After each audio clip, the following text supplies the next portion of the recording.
So back in 7, 8, 10 years ago now, a company I was running in the UK, we were a basic supplier of spare parts to the computer trade. I was going to say we were a knacker's yard for computers, but that might not be a very polite use of the term. But you know what that is, a breaker's yard for computers. We'd break computers down, sell on the spare parts. It was a nice business, but it wasn't really sexy, it wasn't really good. And we got to a point with our business that we wanted to differentiate ourselves to other people. And we'd started working with insurance companies, handling claims for them, so that when you drop your laptop and you call Churchill Insurance then got stumped in terms of what they were trying to do in terms of managing that whole claim process. Because their claims handlers didn't understand about the technical ins and outs of computers. So I got talking with one of the people at the claims office, and rather than being just a parts company supplying spare parts, we realised we could actually build a proposition to help insurance companies handle their claims.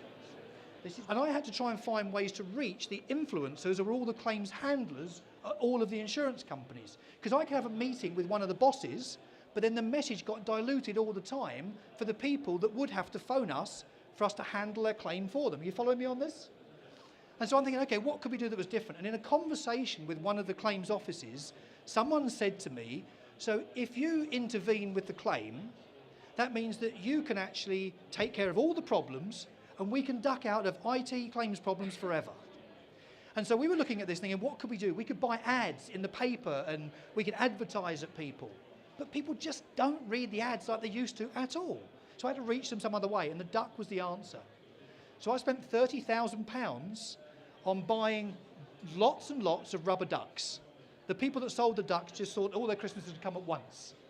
But we ordered 30,000 ducks and we had them printed on the front that just said, duck out of IT claims problems, call the source and our free phone number printed on it. So there was a call to action, not just a logo, there was a call to action on there too. Follow that? It's quite important. And then we boxed them in a beautiful purple box with an orange lid, orange inside, and then we mailed those to over 5,000 claims handlers all over the UK. And the only thing that I regret is I wish I could have been in one of those offices when the post arrived that day. Because they'd have been floored by the whole idea, but it was to all the claims handlers, and we've got names of people to send them to as well, so they're getting personalised, sent, open it up, rubber duck. The relevance of this is not just brand awareness, because that's some of the, again, forgive me, marketing fluff is, for me, brand awareness. I wanted to do something. Here what we did is we actually got some mind time with people. We were in the top of their minds all the time. I walked into, it was Churchill's office, then Direct Line's office, and when I walked into the offices a few weeks later to go and have meetings with people, if you got down to about this level and looked across the petitions in an office with 200 people in, it was an entire sea of orange ducks. I just want to be able to show, this is this kind of view that I had, and I'll post this up later on so you can see what happens when you walk in a room full of ducks. But look, put them up again, and just look around you. How would you feel if you, how'd you feel? Stupid, I got a duck on my head.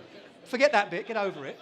But how would you feel if you'd run a campaign, either for yourself or on behalf of a client, and you could have that impact in terms of engagement? You have that many people engaged and working and talking with you. So when I was saying about Periscope, that's technology, because that would stream live video right here and now to anyone around the world. But lumpy mail like this has a massive impact, because when something like this arrives in a beautiful box and the duck pops out, they don't get thrown in the bin. If you're just trying to appeal to the masses all the time, there is a market for that. But I promise you, if you can fine-tune your message, again, whether it's email, whether it's lumpy mail, but you can fine-tune and get to the right people, great stuff happens. Who's really good at maths in here? My maths is pretty rubbish, right? But if you spend £30,000 on a duck campaign to get them out there, and 2 years later, you sell your business for £30 million, what's your return on investment? Pretty damn big. If I started quoting those thousands of percent, people would go, oh, it doesn't sound real. But what we actually did do is 2 years after we ran that campaign, the business absolutely skyrocketed, because we had not just brand awareness, we had engagement with people. They knew the duck company people. They were having fancy dress duck competitions within divisions in the company at Churchill and Direct Line and all the other RSAs and people. But not only that, through the Insurance Times, they ran in their magazine, they ran a fancy dress duck competition between the various companies. How much did that cost me to place those adverts in Insurance Times? Nothing. It all came off the back of being creative. So you need to find someone like a Limelight that can actually be creative with ideas rather than just, I know, we'll print some pens out.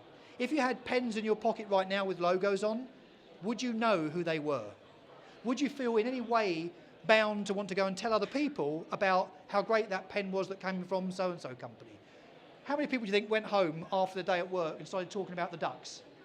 Enough of them, they wanted to dress them up as Count Duckula and Doctor Who, and we had all sorts going on. So look at what you can try and do and see what return on engagement you can actually find, because it will work. It will stand you apart from the crowd. That's how I should have sent my ducks out, because they were pretty cool when it came to what they actually did for us, there's no doubt. But make sure that you're looking at ROE, not ROI. Do you know what WTF stands for? Where's the focus? Where's the focus? You must, with your message, know who you're focusing on, who the person is or the people that you want to reach, and make sure you find new, innovative ways to go and do that.